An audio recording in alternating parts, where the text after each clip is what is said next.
ஹல்லேலூயா, ஹல்லேலூயா, ஹல்லேலூயா. ஒரு நிமிஷம் கண்களை மூடி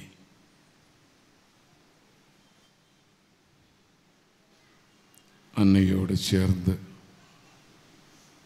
எங்களுக்காக வேண்டிக் கொள்ளும் என்று ஆத்மார்த்தமாக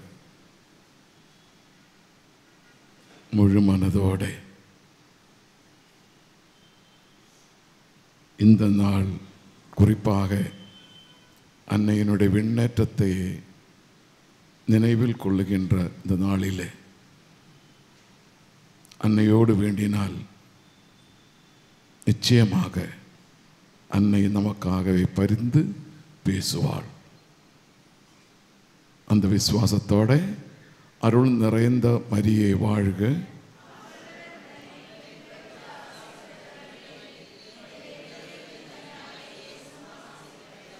புனித மரியே இறைவனின் தாயே, பாவிகளாயிருக்கிற எங்களுக்காக பொழுதும் எங்கள் இறப்பின் வேளையிலும் வேண்டிக் கொள்ளும். ஆமென். அருள் நிறைந்த மரியே வாழ்க,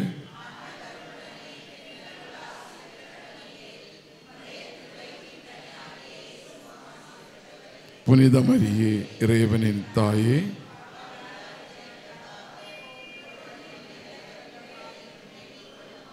அருள் நிறைந்த மரியே வாழ்க,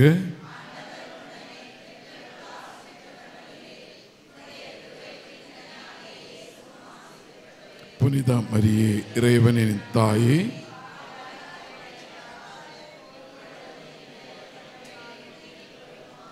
தந்தைக்கும் மகனுக்கும் தூய ஆவியாருக்கும் ஆட்சி உண்டாவதாக.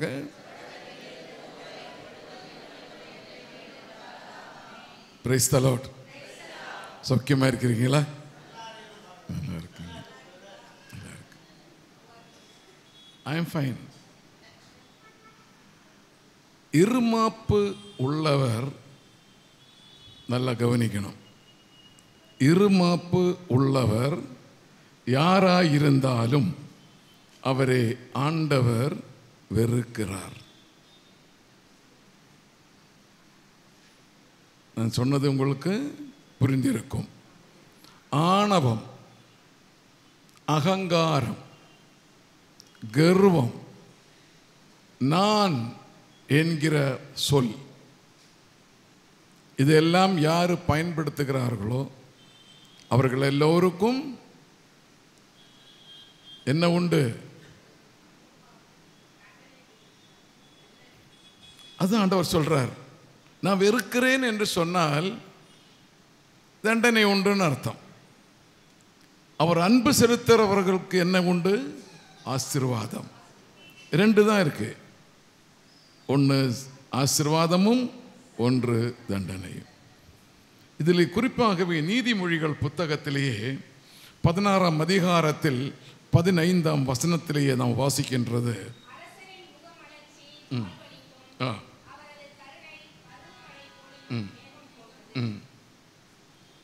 இருமாப்பு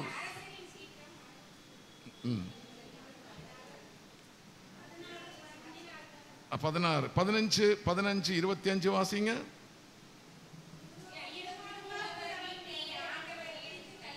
இருமாப்பு உள்ளவருடைய வீட்டை ஆண்டவர் ஏன் இடித்து தள்ளணும்? இதிலே 16:5 தானே நான் சொன்னேன். இது 15, 25 கரெக்ட். யாரா இருந்தாலும் தண்டனைக்கு தப்பவ மாட்டார். அதான் முதல்ல வாசிச்சிருக்கோம், உறுதி. ஆனால் ஆண்டவர் சொல்வது நல்ல தெளிவாகவே இருக்கு. ஒருவர் நான் ஒழுக்கம் உள்ளவன்,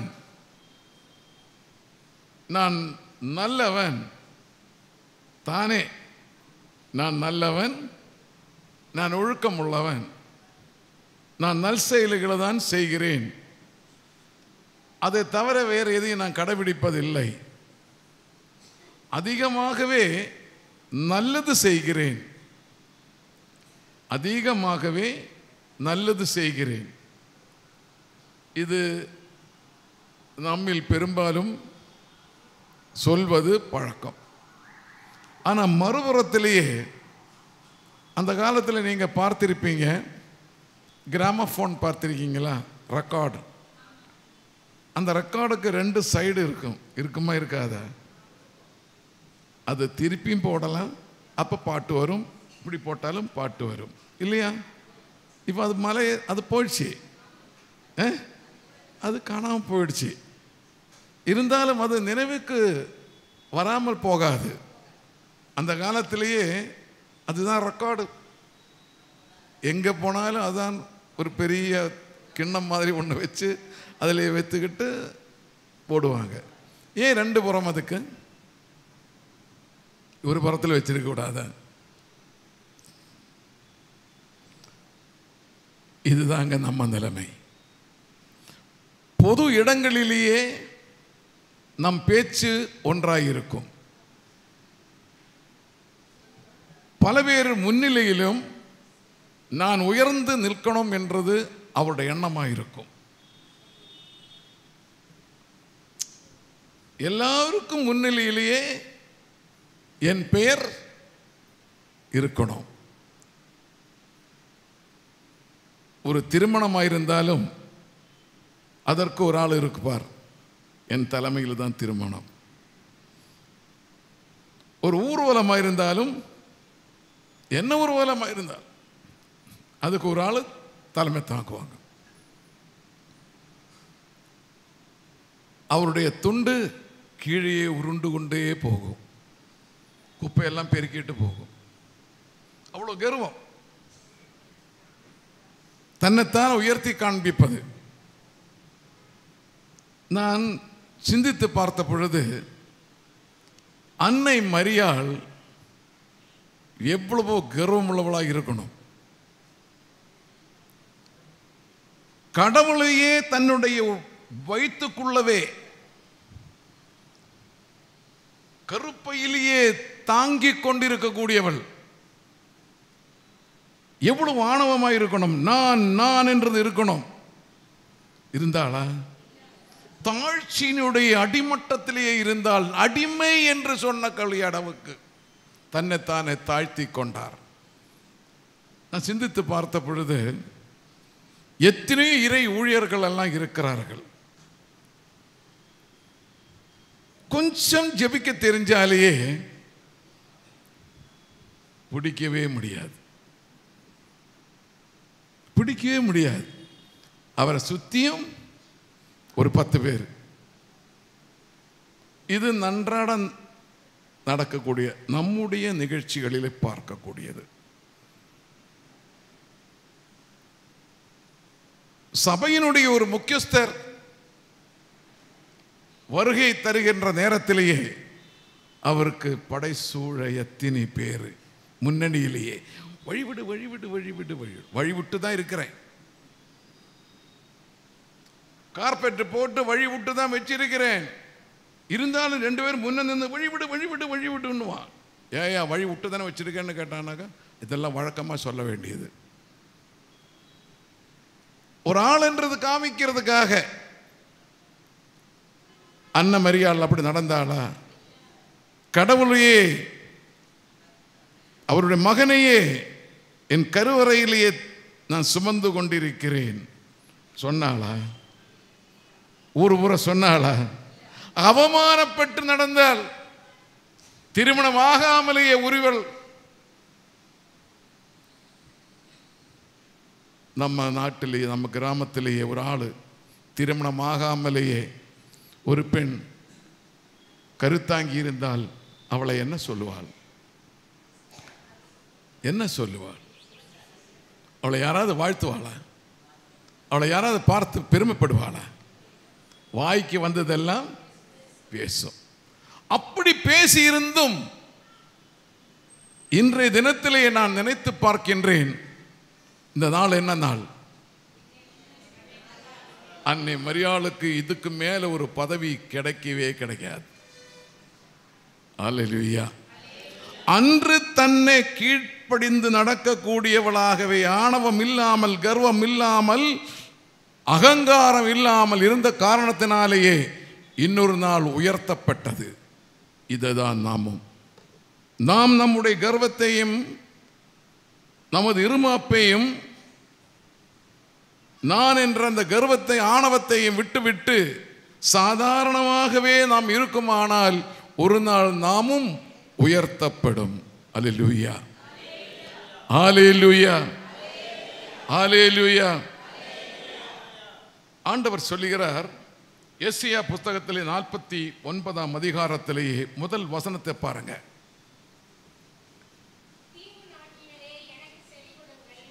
49:1.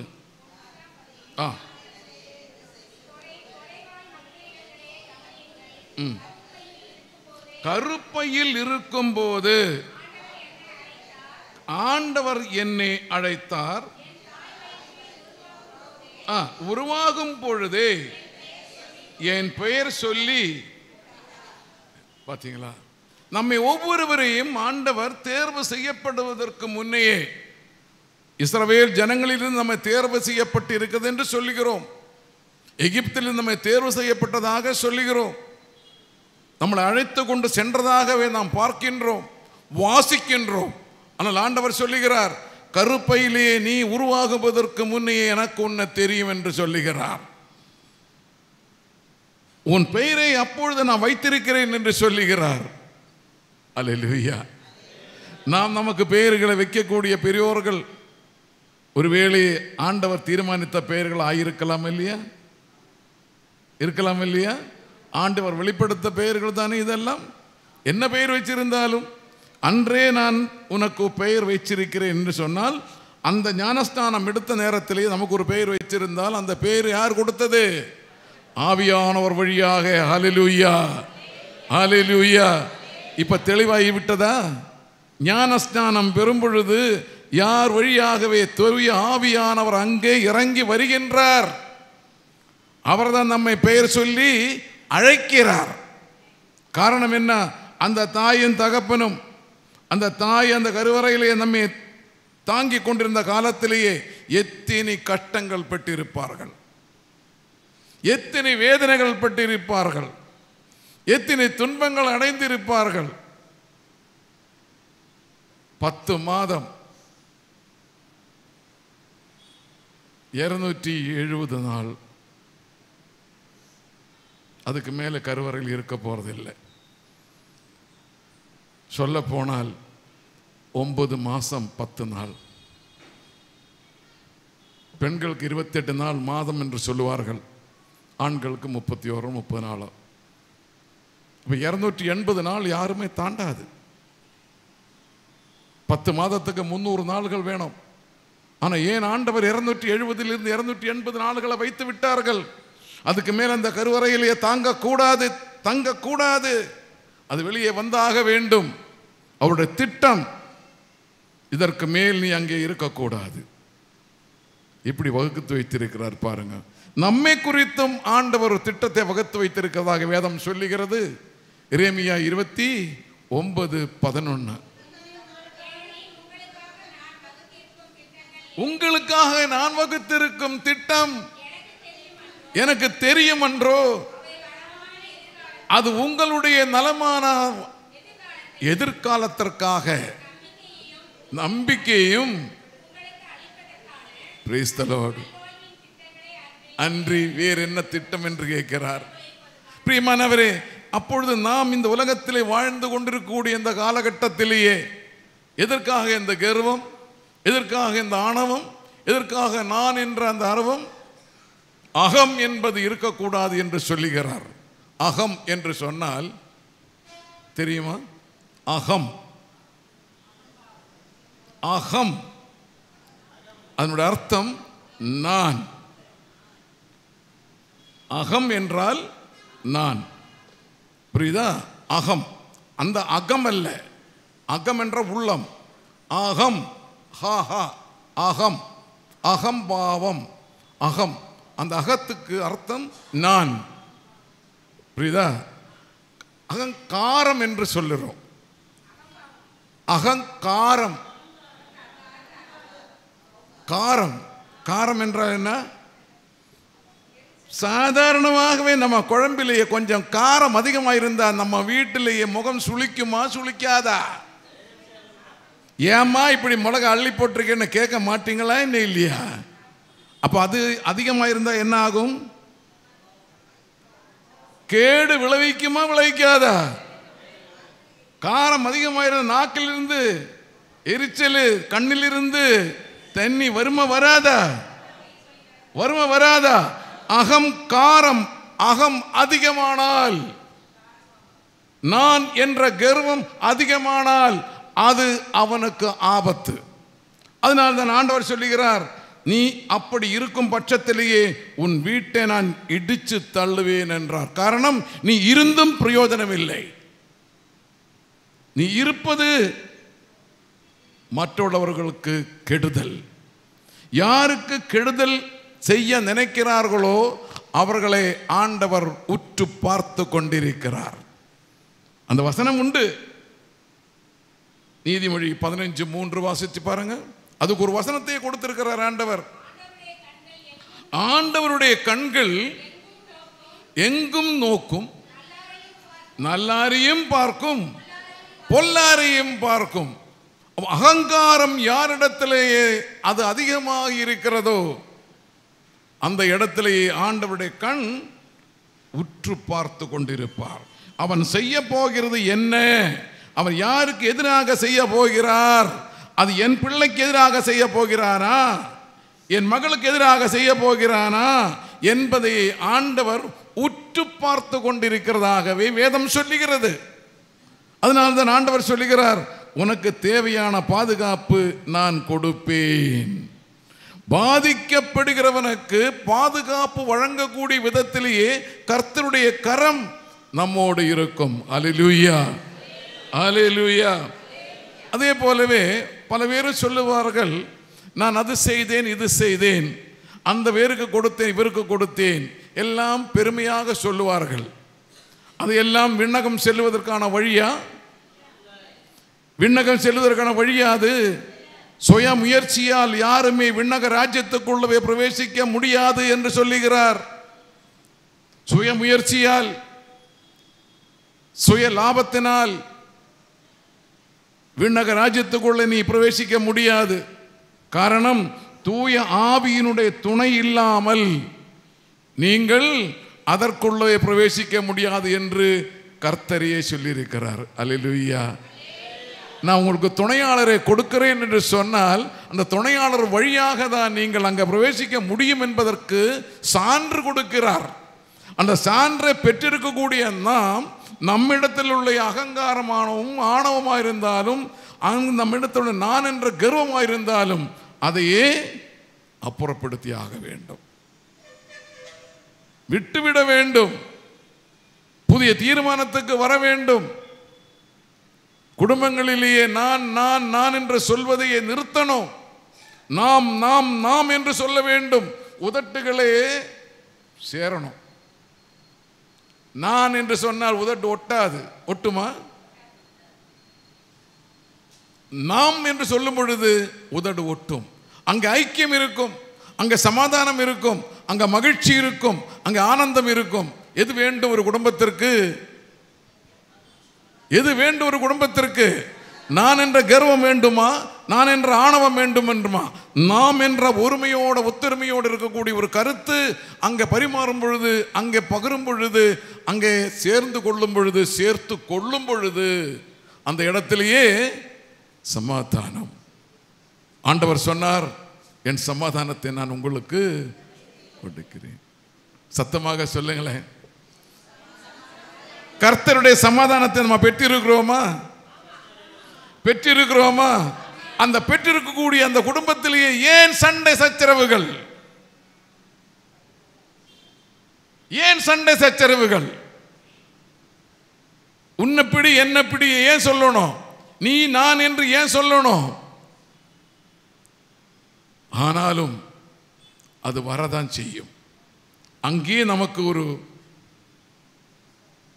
ஆண்டவர் ஒரு வார்த்தையை சொல்லிவிட்டார், நீங்களும் சாதாரண மனிதர்கள். நல்லா இருக்கு.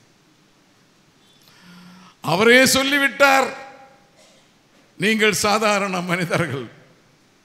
அப்ப இதெல்லாம் இருக்கத்தான் செய்யும். அவர் பார்த்து கொள்ளுவார். எல்லாம் செய்துவிட்டு மற்றவர்களுக்கும் துயரத்தை வரவழைத்து மற்றவர்களுக்கு வேதனையை பிடித்து விட்டு எல்லாம் அவர் பார்த்து கொள்ளுவார். பிரியமானவரே, இப்படிப்பட்ட ஆளுகள் யோக்கியன் என்று சொல்லக்கூடியது, யோக்கியதை என்று சொல்லக்கூடியது, என்னால தான் எல்லாமே நடக்கும் என்று சொல்லக்கூடியவர், ஒரு வீடு, ஒரு குடும்பம்,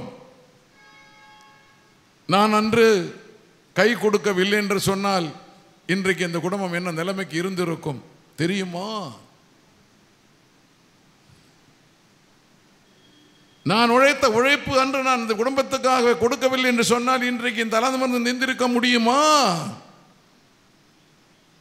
இந்த மான்று கேட்கிற கேள்விகள் நிறைய வரும்.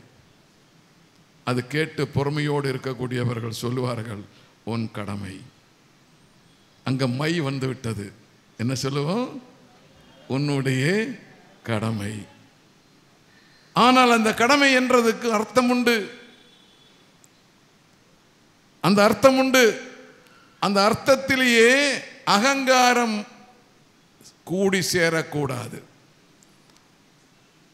ஆணவம் இருக்கக்கூடாது. கடமை என்றது அன்பினால் இயற்றப்படதாக இருக்க வேண்டும், கடவுளுடைய கிருபையினாலே பெற்றுக்கொண்டதாக இருக்க வேண்டும். எங்கே கடவுளுடைய அன்பும் எங்கே அன்பு ஆண்டவருடைய கிருபையும் ஒன்றாய் இருக்கிறதோ அந்த இடத்தில்தான் நான் என்ற கர்வம் இருக்காது. அப்போ எங்கே இருந்தாலும் அது இருக்கக்கூடிய இடத்திலேயே இது ரெண்டுமே இருக்காது.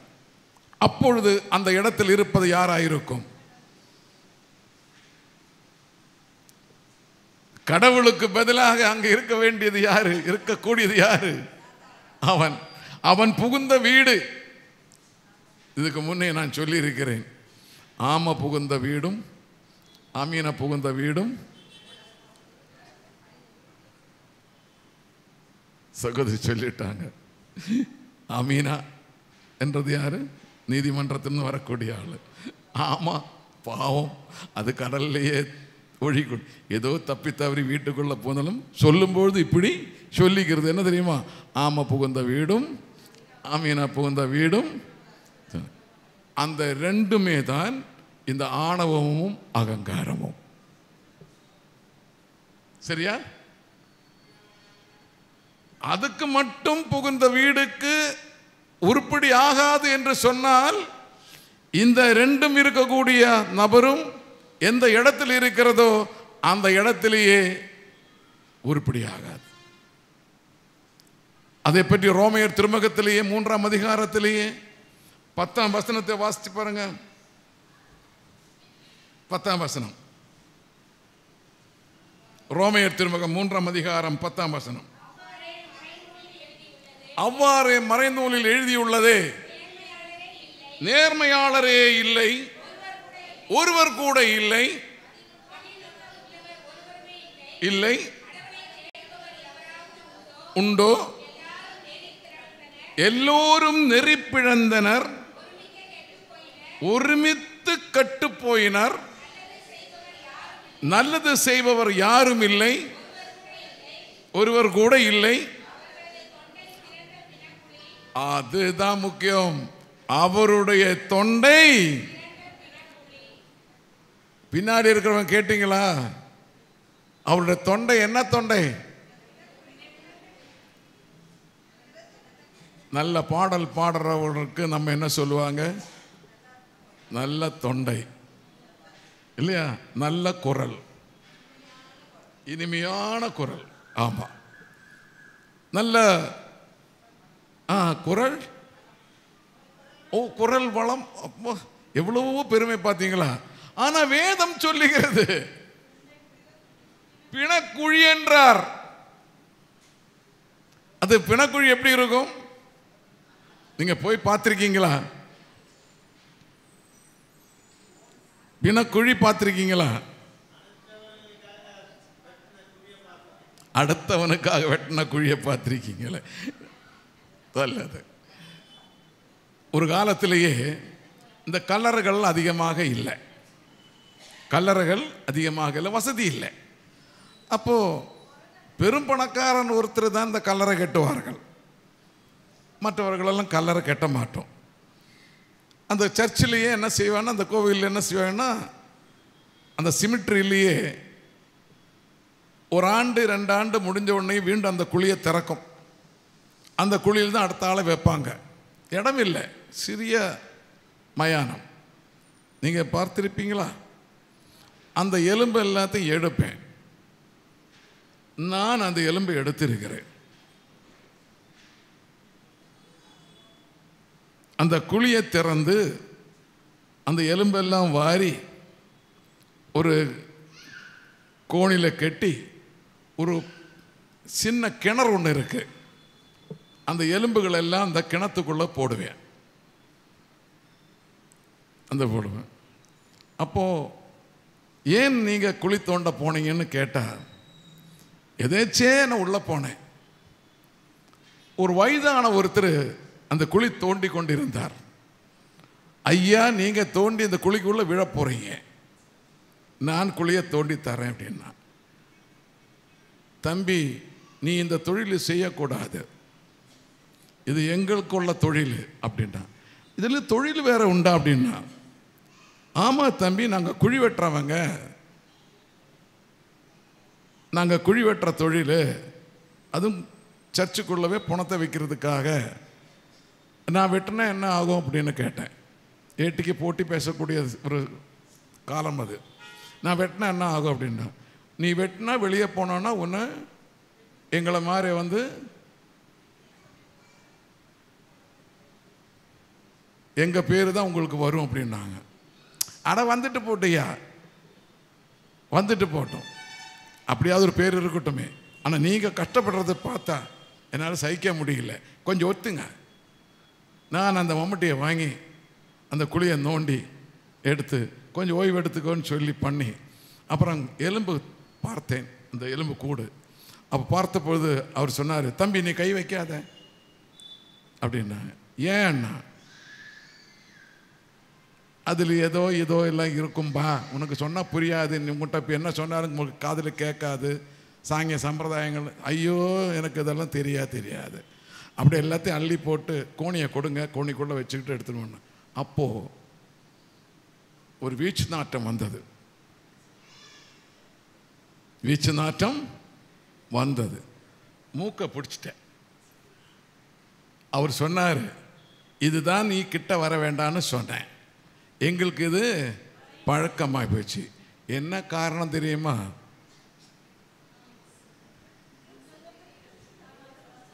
அவர் கொஞ்சோண்டு போட்டுட்டு தான் அதை செய்வார். நான் அது போடாமலே செஞ்சுட்டேன். அவருக்கு அந்த வாடை தான் அவருக்கு நிற்கிது, இந்த வாடை நிற்காது. நான் சொல்லி வர்றது வந்து கதையல்ல. ஆணவம் பிடித்தவனுடைய தொண்டை, அகங்காரியுடைய தொண்டை அந்த பிணக்குழிக்கு சமமாய் இருக்கிறது என்று சொன்னால், அவன் வாயிலிருந்து வரக்கூடிய வார்த்தை எப்படி இருக்கும்? அடுத்தவனுக்கு நாற்றமடிப்பதாய் இருக்கும், அடுத்தவனை வேதனைப்படுத்துவதாய் இருக்கும். அதனால் தான் ஆண்டவர் சொல்லுகிறார், இடித்து தள்ளுவேன் என்றார். அவன் வீட்டையும் அவனையும் இடித்து தள்ளுவேன், எனக்கு அருவருப்பாய் இருக்கிறது என்று வேதம் பிரகாரம் சொல்லுகிறோம். வேதத்தில் சொல்வதெல்லாம் உண்மை. அல்லேலூயா, அல்லேலூயா, அல்லேலூயா. சோதோம் கோமோரை அழிப்பதற்கு முன்னையே ஆபிரகாம் ஆண்டவரிடத்திலேயே கேட்டார்,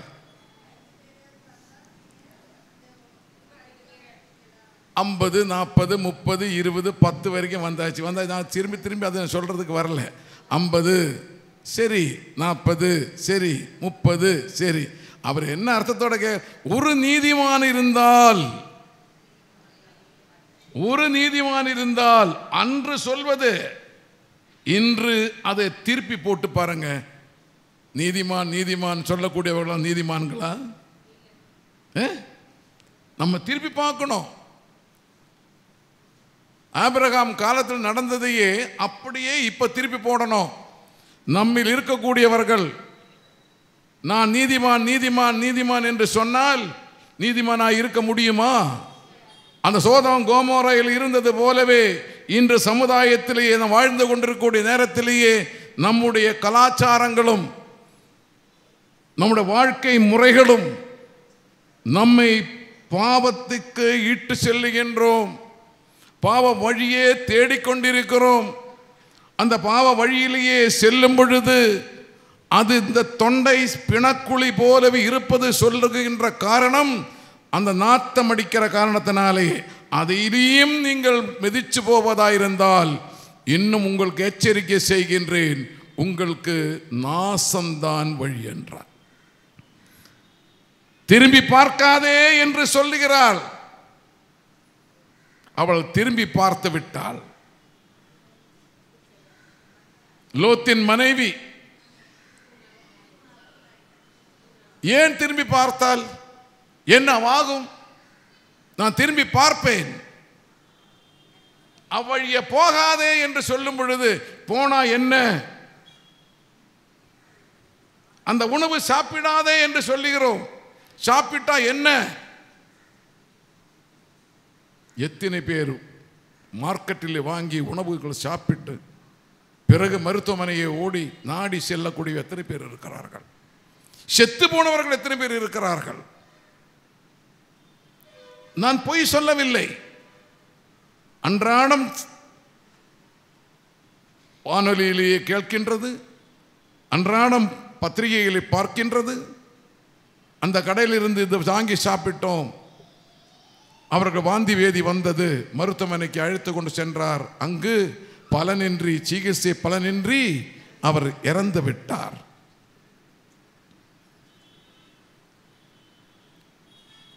நான் சோதோம் கோமோரை கதைக்கு போகிறதுக்கு முன்னே இது சொல்லணும்னு நினைச்சிருந்தேன்.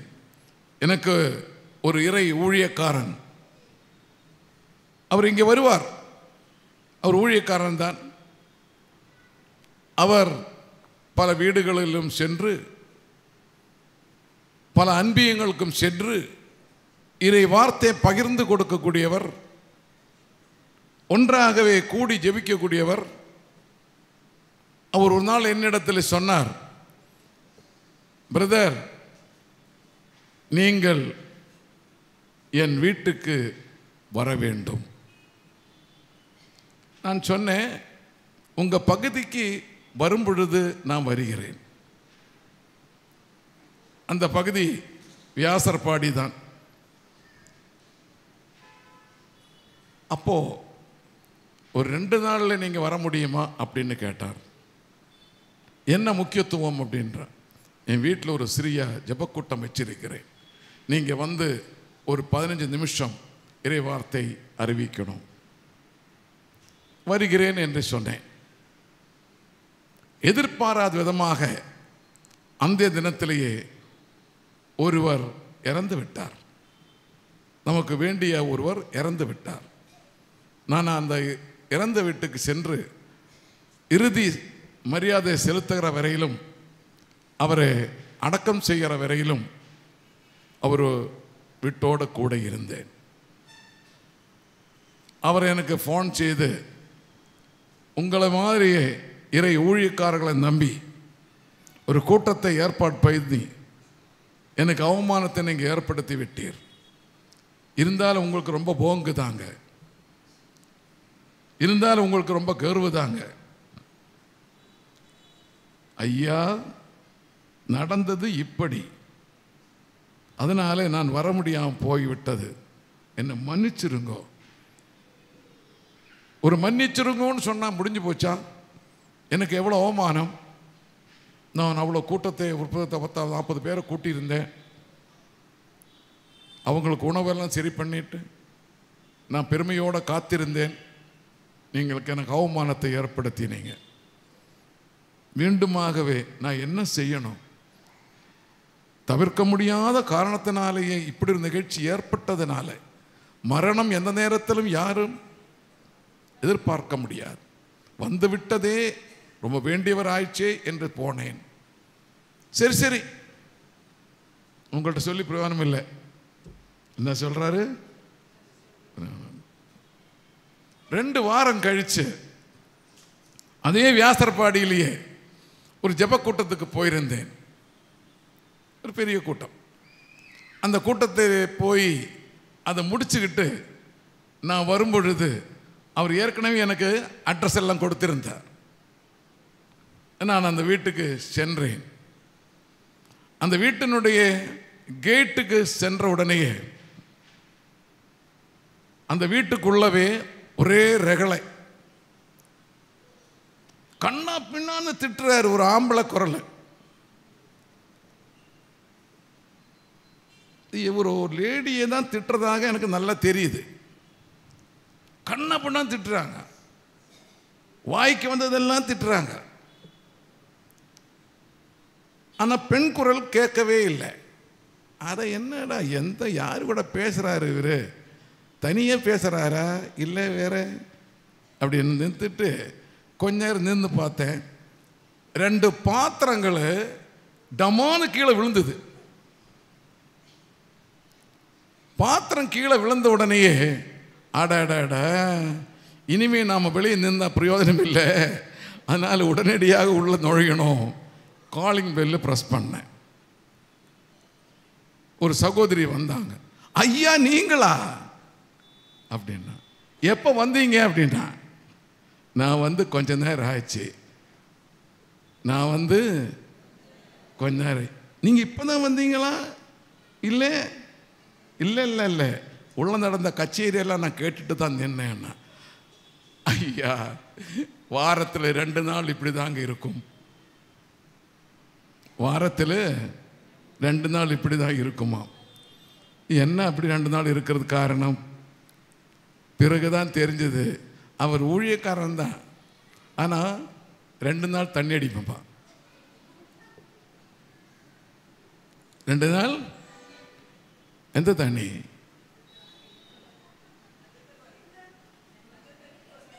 நல்ல தண்ணி. கரெக்டாக சொல்லிட்டாங்க.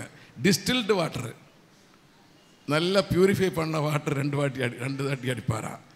அந்த அடிக்கிற அன்னைக்கெல்லாம் இதே ரெகுலர் தான் நடக்கும். நீ ஒரு யோக்கியமான ஊழியக்காரனா அப்படின்னு நான் கேட்பேன். அதுலேருந்து ஆரம்பிப்பார். அரிசி 2 பாத்திரம் கீழே விழுந்த உடனேயே அவர் நிற்பார். அதனால் 2 பாத்திரத்தை இட்டு டம்மான்னு போட்டேன். அதுக்காக 2 பாத்திரத்தை வச்சிருக்கிறேன்றா. ஏன்னா எல்லா பாத்திரம் போட்டால் சொட்டையாடும் இல்லையா, 2 பாத்திரம் அதுக்கு தனியாக வச்சிருக்கிறேன். அதனால் நீங்கள் இதெல்லாம் வெளியே போய் சொல்லிடாதீங்க, நான் வெளியே சொல்லிட்டேன். இது அவர் கேட்கணும். நான் பேர் சொன்னானா, அட்ரஸ் சொன்னாங்களா, சொல்லல. ஆனால் இது இப்போ நான் பேசுறது அவங்க குடும்பத்தில் கேட்கணும், கேட்டு திருந்தணும். ரொம்ப நாள் ஆகல, முடிஞ்சு 3 வாரம் தான் ஆகுது. நிச்சயமாக எனக்கு நம்பிக்கை இருக்கு. அந்த நண்பனிடத்திலே, அந்த ஊழியக்காரனிடத்திலேயே அவருடைய அந்த பழக்கத்தை நீக்குவதற்காகவே நாம் வேண்டுவோம். மீண்டும் அவர் திருந்தி வாழ்வார். அவருடைய தொண்டை, அதற்கு பிறகு ஆண்டவருடைய வார்த்தை அறிவிக்கிற தொண்டை பிணக்குழியாக இருக்கக்கூடாது. அந்த தொண்டையிலிருந்து இனிமையான வார்த்தைகள் தான் வரணும். அல்லேலூயா, அல்லேலூயா. அடுத்தது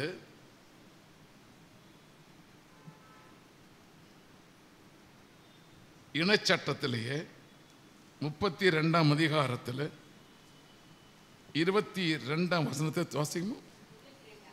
22.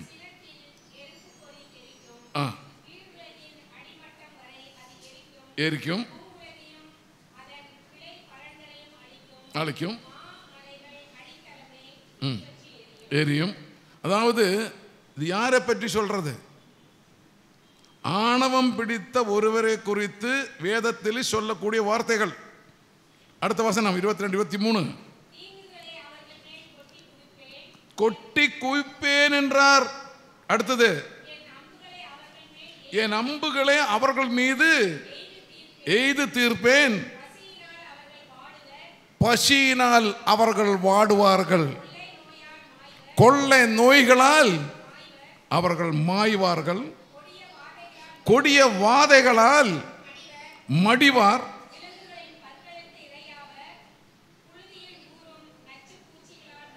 பார்த்தீங்களா? ஒரு ஆணவம் பிடித்தவருடைய உள்ளமும் ஆணவம் பிடித்தவருடைய வீடும் எப்படி இருக்கும் என்பதையே, அகங்காரியினுடைய வீடு, அவருடைய இல்லம் எப்படி இருக்கும் என்பதையே அந்நாட்களிலே இணைச்சட்டத்திலேயே தெளிவாகவே எழுதப்பட்டிருக்கிறது. அல்லேலூயா, அல்லேலூயா. திருவெளிப்பாடு புத்தகத்திலேயே 20ஆம் அதிகாரம் 14 15 வசனங்களை பாருங்க. திருவெளிப்பாடு புத்தகம். சாவும் பாதாளமும் நெருப்பு ஏரியும் எரியப்பட்டன. இந்த இரண்டாம் யாருக்கு? அது நான் நான் நான் என்று சொல்லக்கூடிய ஒருவருக்கு ஆண்டவர் விதிக்கக்கூடியது, கொடுக்கக்கூடியது இத்தகையான தண்டனைகளாய் இருக்கும் என்று தெளிவுபடுத்துகிறார். நமக்கு வேண்டுமா? அகங்காரம் இருக்கக்கூடியவர்கள் இன்றையே அது விட்டுவிடணும். நான் என்ற கர்வம் இருக்கக்கூடியவர்கள் இன்றையே அது விட்டுவிடணும். இந்த வாசனங்கள் வழியாகவே, வார்த்தைகள் வழியாகவே ஆண்டவர் தெளிவுபடுத்துகிறார். உமக்கு அழிவு, அந்த அழிவை நோக்கி நீ பயணிக்க கூடாது என்றார். வாழ்க்கை பயணம் அது புனிதமான பயணமாய் இருக்க வேண்டும் என்றார். அதுக்கு ஒரு லட்சியம் உண்டு. அந்த லட்சியம் ஆண்டவரோடு இணைந்திருக்க வேண்டும் என்பதை தவிர வேறொன்றும் இல்லை. ஆண்டவர் நம்மை கேட்பது அதுதான். நம்ம சொத்து சுகங்கள் எதையும் அவர் கேட்பதில்லை, கொடுத்தது எதையும் அவர் கேட்பதில்லை. மாறாகவே நம்ம இடத்தில் கேட்பது உம்முடைய தூய உள்ளம், ஆணவம் இல்லாத மனம், அகங்காரம் இல்லாத, கர்வம் இல்லாத உம்முடைய நல்ல உள்ளத்தை கேட்கிறார். அல்லேலூயா. திருவள்ளுவர் புத்தகம் 21:8 பாருங்க. 1:8, 21:8. கோழைகளும் நம்பிக்கையற்றவரும் கொலையாளிகளும் ஈடுபடுவோர், சூனியக்காரன், வழிபாட்டினர் ஆகிய அனைவரும் நெருப்பும் கந்தகமும் எரியும் ஏரியே அவர்களுக்கு உரியது என்றார். ஆணவம் பிடித்தவர்களுக்கு சொல்லக்கூடிய வார்த்தை, அகங்காரிக்கு கொடுக்கக்கூடிய வார்த்தை, இதுதான் உம்முடைய இறுதி கட்டம் என்று சொல்லுகிறார். இதுதான் உம்முடைய இறுதி கட்டம். அந்த இறுதி கட்டத்துக்கு நம்மை அழைத்து செல்லக்கூடாது.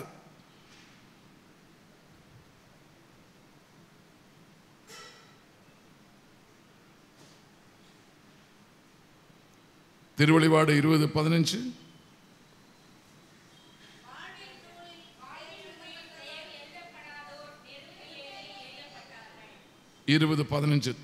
Okay, praise the Lord. வாழ்வின் நூலில் எழுதப்படாதோர் நெருப்பு ஏரியில்.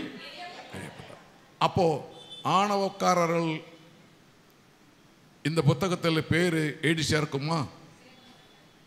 இந்த புத்தகத்தில் பேர் எழுதாதவர்கள் அங்கே போக முடியுமா? ஜீவ புத்தகத்திலேயே பேர் எழுதி சேர்த்தால் ஒழிகே அதுக்குள்ள நாம் பிரவேசிக்க முடியாது. ரெஜிஸ்டர் செய்யணும். நம்முடைய பேர் ரெஜிஸ்டர் செய்யணும். அதற்கு நாம் அவர் தராதது ஏதோ அதெல்லாம் நம்ம விட்டு விடணும். ஆணவம் நமக்கு அவர் கொடுத்தாரா? அகங்காரம் நமக்கு அவர் கொடுத்தாரா? தான் என்ற கர்வம் அவர் கொடுத்தாரா? அவர் கொடுக்காததே நம்ம வச்சிருக்க கூடாது. அன்பும் இரக்கமும் தயையும் அவர் கொடுத்தார். அது மூலமாகவே நம்ம அவரை தேடணும். அப்போது எழுதப்படும், புத்தகத்திலேயே எழுதப்படும். அடுத்தது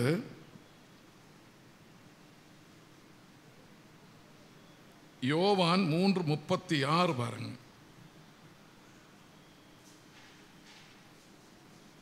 யோவான்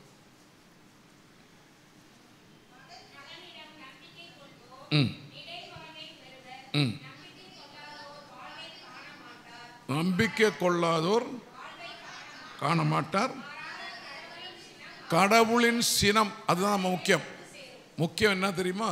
கடவுளின் சினம், கடவுளின் கோபம். யார் மீது? யார் மீது? நம்பிக்கை கொண்டவர்கள் இந்த அகங்காரிகளாக இருந்தால் அந்த நம்பிக்கை தானே இழந்து போயிடும். அவர் மீது நம்பிக்கை இருந்தால் இந்த வாழ்க்கையை நம்ம வாழ வேண்டிய அவசியம் இருக்கா? இந்த பாதையை தேர்ந்தெடுக்க வேண்டிய அவசியம் இருக்கா? ஒரு அகங்காரியாக இருக்க வேண்டிய அவசியம் இருக்கா? ஒரு ஆணவம் என்ற ஒருத்தரோடு இருக்க வேண்டிய அவசியம் இருக்கா? நான் என்ற கர்வத்தில் இருக்க வேண்டிய அவசியம் இருக்கா? இல்லை. நாம் எப்படி இருக்க வேண்டும்? கடவுளுக்கு ஏற்றபடியாக இருக்க வேண்டும். அல்லேலூயா, அல்லேலூயா, அல்லேலூயா. 1 யோவான் 1:9 கடைசியாக மாறாக